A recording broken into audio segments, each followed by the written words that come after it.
Quand vous découvrez la forêt en automne avec un cinéaste animalier, vous vous apercevez vite que vous êtes tout petit devant la nature et la faune sauvage qui s'offre à vous.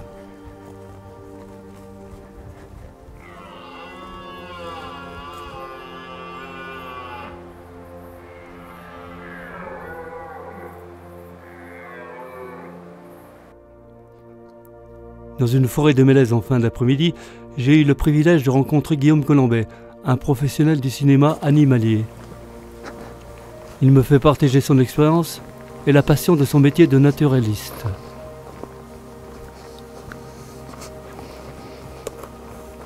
Alors ici on est dans une grande forêt de Mélèze parce qu'en ce moment c'est le brame du cerf. Voilà, donc une période quand même assez sensible pour les animaux, mais qui est intéressante pour moi pour faire des images. Donc j'essaye vraiment de bien comprendre leur fonctionnement, beaucoup me cacher pour ne pas les déranger et essayer de sortir quelques images de cette période voilà, qui est assez impressionnante pour les animaux.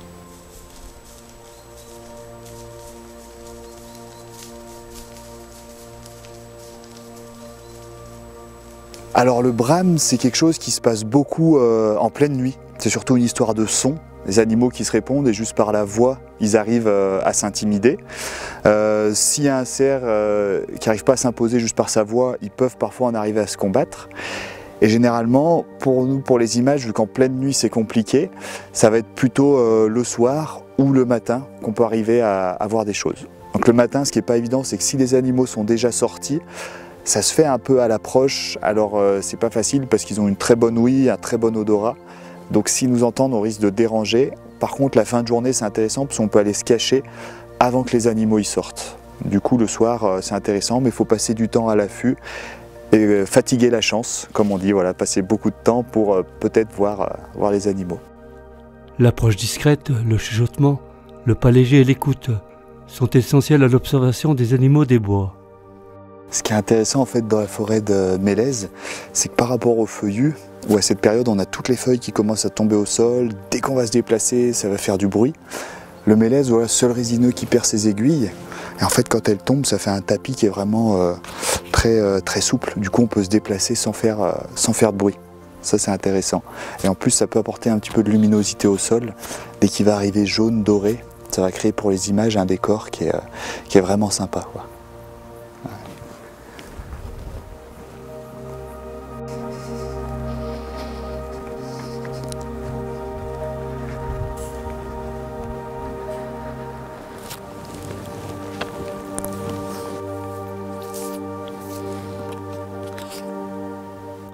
Guillaume a une grande connaissance de la forêt. Cela lui permet d'identifier les oiseaux sans même les voir, juste les écouter.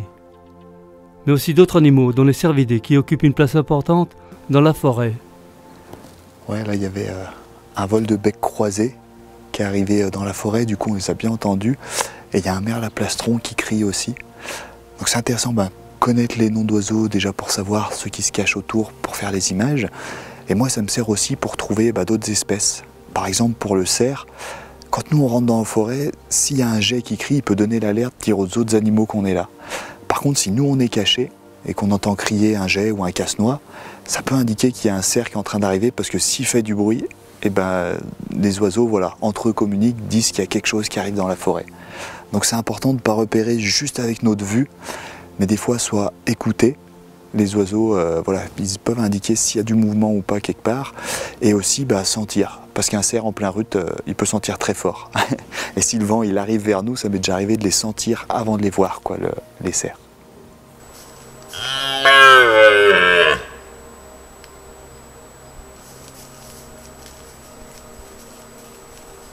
Alors un petit peu toute l'année, des fois pour se débarrasser des parasites ou baisser leur température corporelle, les cerfs, les biches, ils vont souvent se rouler dans la boue, ça fait du bien à leur pelage, mais pendant le rut, le cerf il va carrément pisser dans la flaque de boue et se rouler dedans après, frotter ses bois.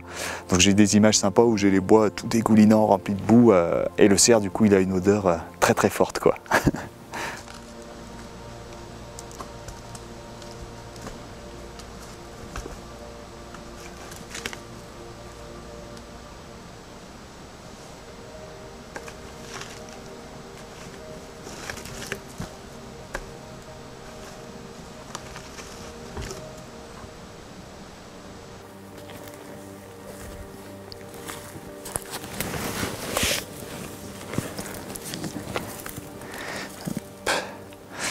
Ouais, tu vois là du coup on a une marque toute fraîche où le cerf il a frotté ses bois. Donc on voit que c'est pas du chevreuil, hein, ça monte très haut quand même en taille.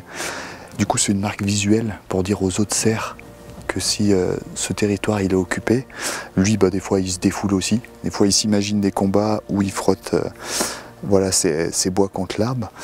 Il y a la résine qui teinte un peu aussi ces bois. Les bois de cerf, si on laisse longtemps à la pluie, ça devient tout blanc. Et en fait, eux, ils sont marrons parce qu'ils sont régulièrement frottés. Et puis, il y a aussi des animaux qui laissent une odeur parce qu'ils ont des glandes, des fois, à la base des cornes ou des bois. Voilà. Donc ça, visuellement, on sait qu'on est sur le territoire d'un cerf en plein brame.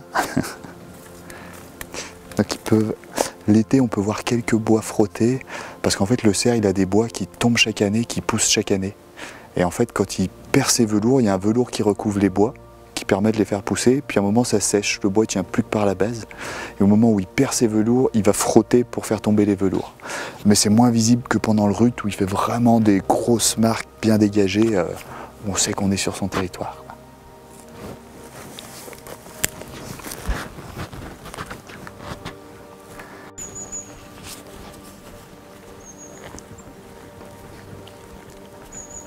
Des traces dans un sens, des traces dans l'autre, des traces là-bas. Généralement, le cerf, il va suivre une biche très proche et bramer derrière.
Là, on est dans un coin intéressant pour faire un affût.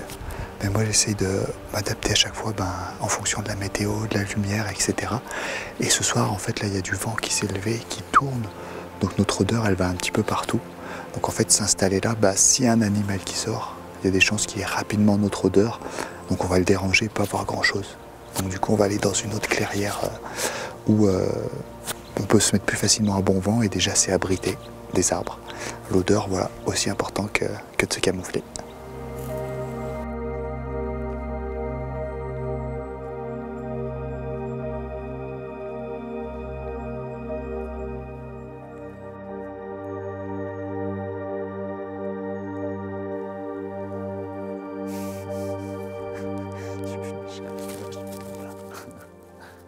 Ici, je me suis jamais caché, mais ça peut être intéressant de près, tu vois, là en dessous. Il y a un sorbier qui a été juste frotté, là. Des fois, les cerfs, ils sortent sur ce pré-là. Et sinon, carrément ici. Mais du coup, là, il y a des vaches qui sont pas parquées, elles se baladent. Du coup, je sais pas si elles vont rester dans ce pré ou pas.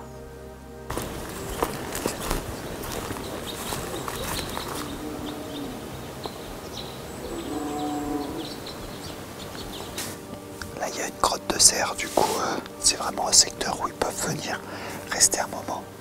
En fait, les cerfs, ils vont suivre vraiment les biches qui viennent manger à un endroit et lui, il reste derrière pour bramer. C'est pas forcément son brame qui attire les biches.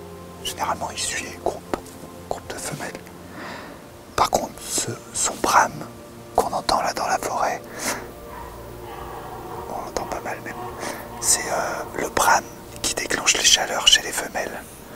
Du coup, le cerf, même s'ils sont peu nombreux, ils brament quand même, c'est ce qui déclenche voilà, la chaleur chez la femelle. Il y a des brames de défi pour dire à un autre cerf que c'est son territoire. Des brames voilà, qui s'apprêtent quand ils s'apprêtent à se combattre, des brames après le combat, brames de victoire. Et puis il y a des brames voilà, pour les chaleurs des biches.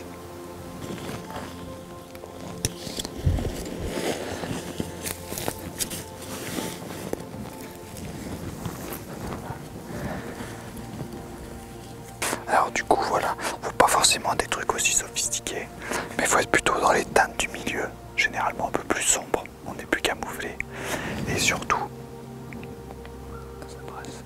cacher les mains et le visage. Beaucoup d'animaux on les chasse depuis longtemps et on se cache pour les chasser. Et ils ont appris à connaître l'homme avec 2 taches claires en bas, une tache claire en haut. Donc juste de mettre des gants, quelque chose qui assombrit la tête, ça permet d'être plus discret. Mais là vu que j'ai un gros trépied et que je suis là pour filmer, bah, je vais camoufler le trépied et me cacher derrière.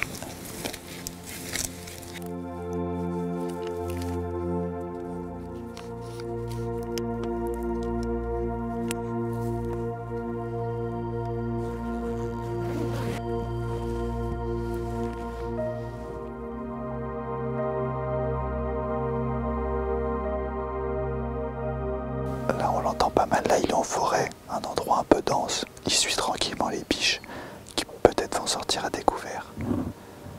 Et en fait, les oiseaux qui ont un chant plutôt aigu, ils vont chanter à découvert, ça va pas porter très loin. Par contre les sons graves comme le brami s'amplifient avec les troncs, donc c'est pour ça que le son grave en forêt c'est plus intéressant.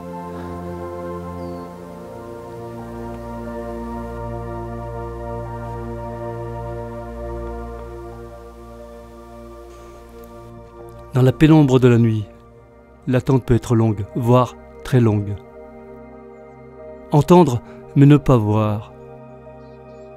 Frustrant, mais respectueux de ce lieu forestier, envoûtant et splendide.